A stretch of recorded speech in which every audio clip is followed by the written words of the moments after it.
Yo, what's up guys? For today's video nga pala, nagbenta tayo ng African cichlids guys. So ito, nakabenta tayo ng 3 pirasong African cichlids guys.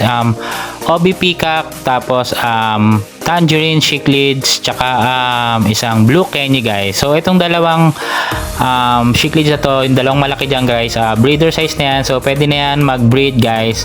So ipapartner lang yan sa male or sa female guys. So this oras to ng gabi, biglang may umorder sa atin. Nag-chat nga pala si Sir Ian guys na o-order daw siya ng cichlids sa atin guys. So ito, sa murang halaga lang niya nabili to guys. So ayan, so huhulihin muna natin to. Medyo mahirap nga pala manghuli ng cichlids dito sa 75 gallons na tangko guys, kasi nga pala may mga PVC dito, kasi nag-aalaga nga pala ako ng crayfish guys. So crayfish breeder talaga, and medyo nahilig tayo sa cichlids. Tapos ito na, syempre dumami na rin, para maganda, tignan na rin itong aquarium guys. So ito, nahuli na natin yung una guys, yung OB peacock na cichlids guys. Tapos yung tangerine. So akala ko may mahirapan tayo kasi gabi na, pero parang mas madali pang nanghuli ngayon, kasi tingnan mo, ang bilis lang. Hindi ko na pinas forward masyado dito kasi siguro pag gabi, diba, siguro malabo yung mata nila, diba?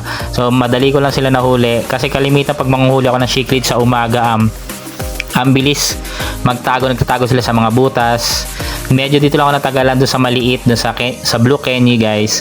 So sa blue kenny nga pala, baka malito kayo sa blue na cichlids. May electric blue, may blue kenny, merong combat blue, basta iba-iba rin yan guys.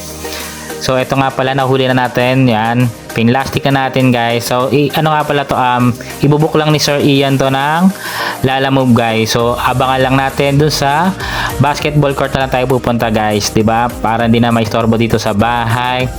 So ito nga pala, dumating na, nabalatan natin, dumating na yung Lalamove breeder natin guys. So ito, ready for pick up na kay Sir Ian. Dito lang din naman to guys, sa Muntinlupa sa Tunasan. Dito lang yan sa Carolina 1 to pinick up dyan sa court. Tapos malapit lang si Sir dito lang din daw sa somewhere in Tunasan lang siya.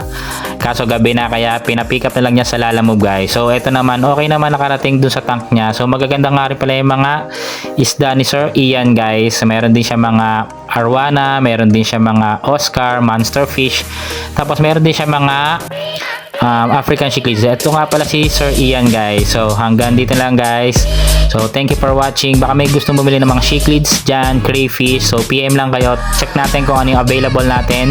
Panoorin nyo na yung mga video natin dyan. Then magpo-post na lang din ako ng update. So thank you for watching guys. Salamat. Bye bye.